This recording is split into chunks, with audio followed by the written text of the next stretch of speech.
BJP రాష్ట్ర కార్యాలయంలో కిషన్ రెడ్డి మీడియాతో మాట్లాడుతున్నారు. లైవ్ లో చూద్దాం. అక్రమ ఇసుక రవాణాను వ్యతిరేకిస్తూ దళిత యువకులు ఆందోళన చేస్తే ఏ రకంగా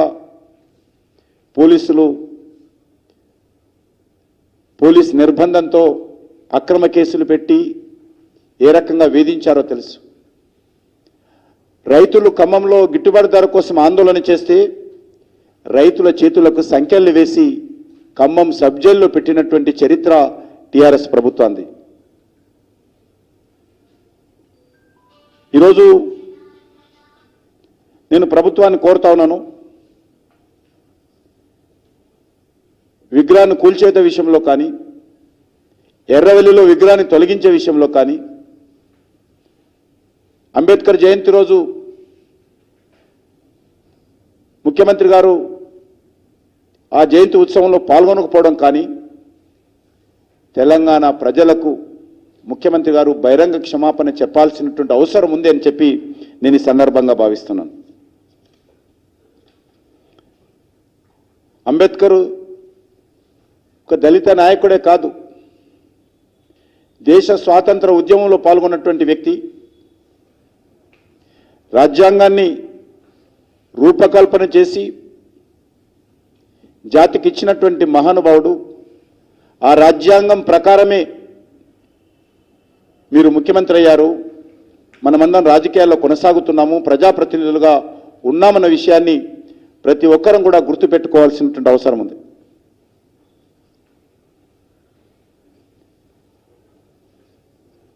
ట్యాంక్ బండ్ వద్ద 125 అడుగుల ఎత్తుతో కూడినటువంటి అంబేద్కర్ విగ్రహం ఏర్పాటు చేస్తామని ఈ ప్రభుత్వం ప్రకటించింది. దానికి సబ్ కమిటీ వేశారు. ఆ సబ్ కమిటీ చైర్మన్ ఎక్కడ పోయాడో తెలియదు, ఆ విగ్రహం ఎక్కడ పోయిందో తెలియదు. ప్రభుత్వము గులాబీ గ్రాఫిక్స్ మాత్రము ఇంకా ప్రజలు దృష్టిలో కనిపిస్తున్నాయి తప్ప విగ్రహం లేదని చెప్పి ఈ సందర్భంగా మనం చేస్తున్నాను. అందుకే ఈ విషయం పైన ప్రభుత్వము దళిత వ్యతిరేక విధానాలను విడనాడాలని, తెలంగాణ ప్రజలకు క్షమాపణ చెప్పాలని నేను ఈ సందర్భంగా కోరుతా ఉన్నాను. అదేవిధంగా తెలంగాణ రాష్ట్రంలో జెడ్పీటీసీ, ఎంపీటీసీ ఎన్నికల కోసం టీఆర్ఎస్ ప్రభుత్వం చేస్తున్నటువంటి హడావిడి ఏమాత్రం ఎవరికి అర్థం కావడం లేదు. ఈ ఎన్నికలు రాజకీయ పార్టీల యొక్క గుర్తుల మీద జరుగుతాయి. ఎన్నికలు జెడ్పీటీసీ కానీ ఎంపీటీసీ కానీ ఎన్నికల నిర్వహణ విషయంలో రాజకీయ పార్టీలను కానీ విశ్వాసంలో తీసుకోకుండా ప్రభుత్వము, స్టేట్ ఎలక్షన్ కమిషన్ ఏకపక్షంగా నిర్ణయాలు తీసుకోవడము భారతీయ జనతా పార్టీ తీవ్రంగా ఖండిస్తుంది. ఇప్పటికే ఈ విషయం పైన మేము రాష్ట్ర రాజ్యాంగ అధినేత అయినటువంటి గవర్నర్ గారు కూడా మా పార్టీ వైఖరి చెప్పి మా యొక్క నిరసన తెలియజేశాము.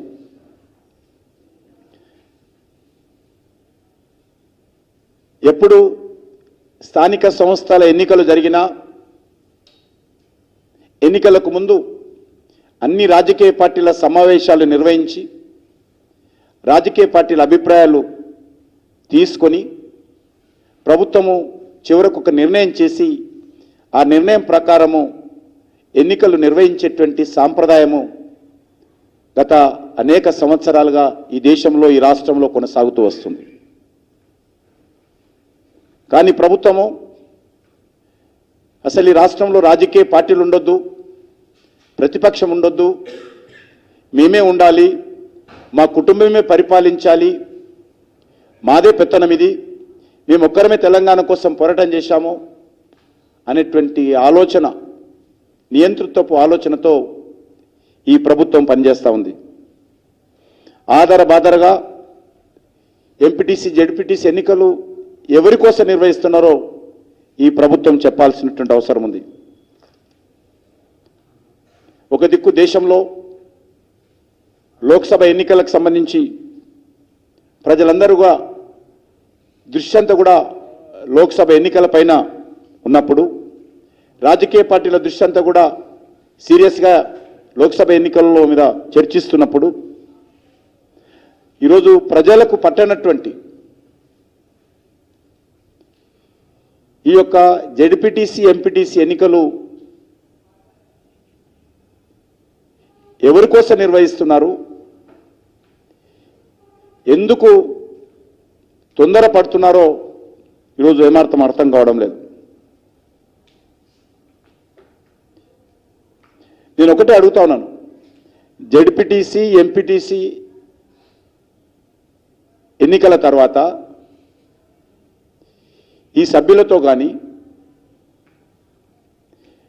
సభ్యులకు మేలు జరుగుతుందా, కనీసం ప్రజలకైనా మేలు జరుగుతుందా?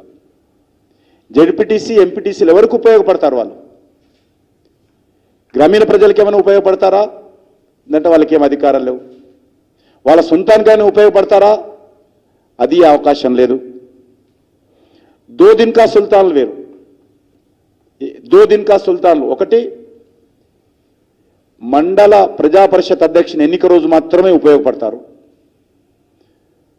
ఎంపీటీసీలు. జెడ్పీటీసీలు జిల్లా ప్రజా పరిషత్ అధ్యక్షుని ఎన్నికలకు మాత్రమే ఉపయోగపడతారు ఒకరోజు. మరొక రోజు ఒకవేళ ఎమ్మెల్సీ ఎన్నికలు, ఒకవేళ స్థానిక సంస్థల నుంచి ఎన్నికలు, ఎమ్మెల్సీ ఎన్నికలు జరిగితే ఆ రోజు ఉపయోగపడతారు.